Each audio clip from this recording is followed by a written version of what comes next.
عامر لیاقت سب سے پہلے متحدہ کے ٹکٹ پر MNA منتخب ہوئے۔ مشرف دور میں وزیر مذہبی امور رہے، پاکستان کے کم عمر ترین وزیروں میں شامل رہے۔ رمضان ٹرانسمیشن کے باعث پوری دنیا میں شہرت پائی۔ 2018 میں PTI کے ٹکٹ پر رکن قومی اسمبلی منتخب ہوئے۔ عامر لیاقت کی موت پر سیاسی رہنماؤں کا اظہار افسوس۔ قومی اسمبلی کا اجلاس کل شام 5 بجے تک ملتوی۔ وزیر اعظم شہباز شریف کی عامر لیاقت کے لیے دعائے مغفرت۔ عامر لیاقت کے دوست رکن اسمبلی جمال صدیقی کا کہنا ہے، بہت مایوس تھے، شادی ٹوٹنے کا غم تھا، کہتے رہے وہ تنہا ہو چکے۔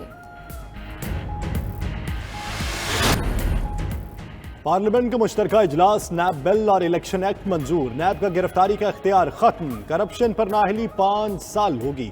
نیب 5 سال سے پرانی ٹرانزیکشن پر انکوائری نہیں کر سکے گا۔ ترمیم کے بعد ثبوت ملزم کی بجائے نیب کو فراہم کرنا ہوگا۔ سیاستدانوں اور بیوروکریسی کے خلاف بغیر ثبوت کرپشن کیس نہیں بنے گا۔ ترامیم سے PTI، نون لیگ اور PP کو ریلیف ملے گا۔ پارلیمنٹ کے مشترکہ اجلاس میں الیکشن قوانین میں ترامیم کی بھی منظوری۔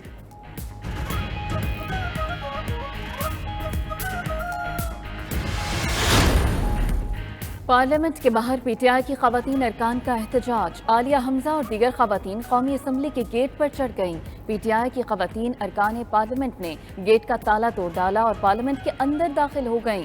خواتین ارکان نے وزیر اعظم کے خلاف نعرے بازی کی۔ عالیہ حمزہ کی گرفتاری کے وارنٹ جاری، پولیس وین پہنچ گئی۔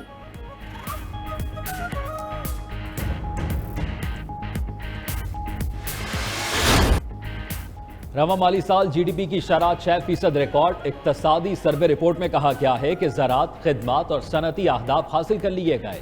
فی کس آمدن میں $112 اضافہ ہوا۔ ملکی معیشت کا حجم $383 ارب تک پہنچ گیا۔ رپورٹ میں کہا گیا ہے کہ کرنٹ اکاؤنٹ، تجارتی خسارہ، درآمدات کے اہداف حاصل نہ ہو سکے۔ گندم اور کپاس کی پیداواری اہداف بھی حاصل نہیں ہو سکے۔ مہنگائی کی شرح کا ہدف 8% تھا، مگر 13.3% تک پہنچ گئی۔ جولائی تا اپریل کرنٹ اکاؤنٹ خسارہ $13 ارب 80 کروڑ۔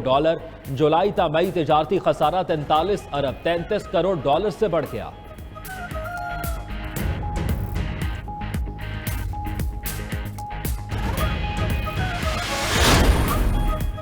خچر اور گھوڑے برقرار، گدھوں کی تعداد 1 لاکھ بڑھ گئی۔ اقتصادی سروے رپورٹ میں کہا گیا کہ اس وقت ملک بھر میں مجموعی طور پر 45 لاکھ لوگ بے روزگار ہیں۔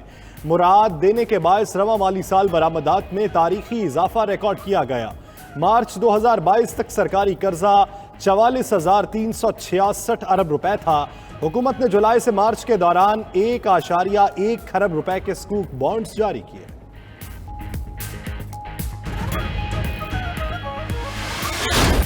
بجٹ میں تنخواہوں اور پینشن میں اضافہ ہوگا۔ ملک دیوالیہ ہو رہا تھا مگر ہم نے راستہ تبدیل کر دیا۔ وزیر خزانہ مفتاح اسماعیل کہتے ہیں کہ تجارتی خسارہ اس وقت $45 ارب کے قریب ہے۔ عمران خان نے ریاست کے لیے بارودی سرنگیں بچھائیں۔ احسن اقبال نے کہا کہ رواں مالی سال ترقیاتی شعبہ سب سے زیادہ متاثر ہوا۔ ہم نے دفاعی بجٹ کم کر کے ترقیاتی بجٹ نہیں بڑھایا۔ CPEC کو نشانہ بنایا گیا۔ گوادر بندرگاہ کو 4 سال تک بند رکھا گیا۔ خرم دستگیر بولے، تحریک انصاف نے دسمبر سے ایندھن کی خریداری بند کر رکھی تھی۔ گردشی قرضے میں 250% اضافہ ہوا۔ اکنامک سروے میں ہماری پرفارمنس سامنے آ گئی۔ 2 سال کے دوران ملک کی دولت بڑھ رہی تھی۔ سابق وزیر اعظم عمران خان کا کہنا ہے، پورے بر صغیر میں پاکستان میں کم بے روزگاری تھی۔ ہمارے آخری سال میں 5.97 گروتھ ریٹ تھا۔ $32 ارب برآمدات بڑھیں۔ پاکستانیوں نے $31 ارب بھیجے۔ زراعت میں اضافہ ہوا۔ انڈسٹری نے ترقی کی۔ ٹیکسٹائل برآمدات بڑھیں۔ 3 بڑے ڈیموں سمیت 10 ڈیم شروع ہوئے۔ کمزور طبقے پر خرچ کیا۔ پاکستان دنیا میں سستا ترین ملک تھا۔ نیب بل پاس کرنے سے شرمناک بات کوئی نہیں ہوگی۔ الیکٹرانک ووٹنگ مشین ختم کر کے دھاندلی شروع ہو گئی۔ مقصود چپڑاسی کی موت کی تحقیقات ہونی چاہیے۔ وفاقی بجٹ کل پیش ہوگا۔ نئے ٹیکسز کی تیاری کر لیں۔ بجٹ کا مجموعی حجم 9,500 ارب روپے ہونے کا امکان۔ 7,255 ارب ٹیکس جمع کرنے کا ہدف مقرر۔ تنخواہوں اور پینشن میں 10% اضافہ متوقع۔ قرض اور سود کی ادائیگیوں کے لیے 3,523 ارب روپے رکھے جا سکتے ہیں۔ دفاعی بجٹ کے لیے 1,586 ارب روپے مختص کرنے کی تجویز۔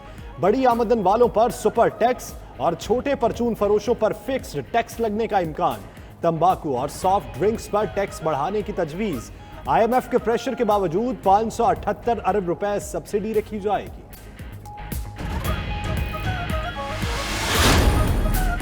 پچھلی حکومت مہنگائی کو ترقی بتاتی رہی، جو بارودی سرنگیں آپ بچھا کر گئے ایک ایک کر کے عوام کو بتائیں گے۔ مریم نواز کی سابق حکومت پر تنقید، ہم سابق حکومت کی طرح رو نہیں رہے، عوام کے مسائل حل کر رہے ہیں۔ انقلاب نے پہلے راہداری ضمانت لی، اب سپریم کورٹ کی طرف دیکھ رہا ہے۔ ہم کسی جتھے کے دباؤ میں نہیں آئیں گے، اداروں کو سیاست میں گھسیٹنا اچھی بات نہیں، کوشش ہے مدت پوری کریں اور الیکشن میں جائیں۔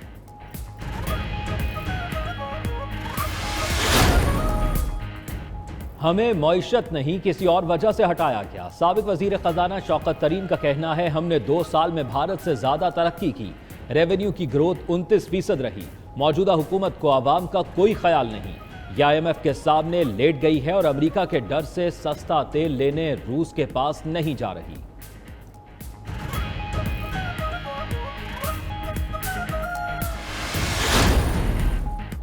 کراچی والوں کے لیے بری خبر، نیپرا نے کے الیکٹرک کے لیے بجلی 7 روپے 80 پیسے فی یونٹ مہنگی کرنے کی منظوری دے دی۔ منظوری 2 مختلف سہ ماہی ایڈجسٹمنٹ کی مد میں دی گئی۔ جولائی تا ستمبر 2021 کے ایڈجسٹمنٹ میں بجلی 6 روپے 47 پیسے مہنگی کرنے کی منظوری، جنوری تا مارچ 2021 کے ایڈجسٹمنٹ میں 1 روپے 33 پیسے مہنگی کرنے کی منظوری دی گئی۔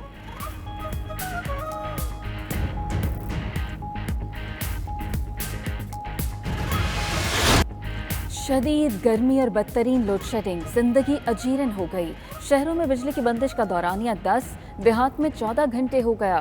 کراچی میں صورتحال زیادہ خراب، پانی کی بھی قلت پیدا ہو گئی۔ لوڈ شیڈنگ سے مستثنی علاقوں میں بھی یومیہ 3 گھنٹے بجلی کی بندش کا شیڈیول۔ کراچی کے علاقے ابو الحسن اصفہانی روڈ میں شہریوں کا لوڈ شیڈنگ کے خلاف احتجاج، ٹائر جلا کر روڈ بلاک کر دیا، بدترین ٹریفک جام۔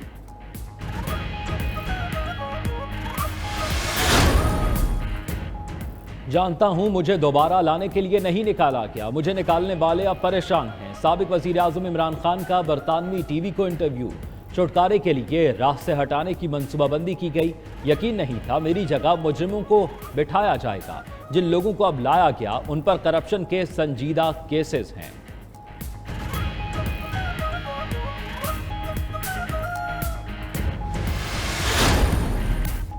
سینٹ اجلاس میں نیب ترمیمی بل پر اپوزیشن کا احتجاج، نو ٹو این آر او کے نعرے، اپوزیشن کے سینیٹرز ایوان سے واک آؤٹ کر گئے۔ شہزاد وسیم بولے امپورٹڈ حکومت خود کو ایک بار پھر این آر او دینے جا رہی ہے، ان کو قوانین بدلنے کی بہت جلدی ہے۔ سلیم مانڈوی والا بولے سیاستدانوں کی طرح نیب افسران کے اثاثوں کی ڈکلریشن پبلک کیوں نہیں ہو سکتی؟ وزارت قانون نے نیب کی 3 سالہ رپورٹ جمع کرائی۔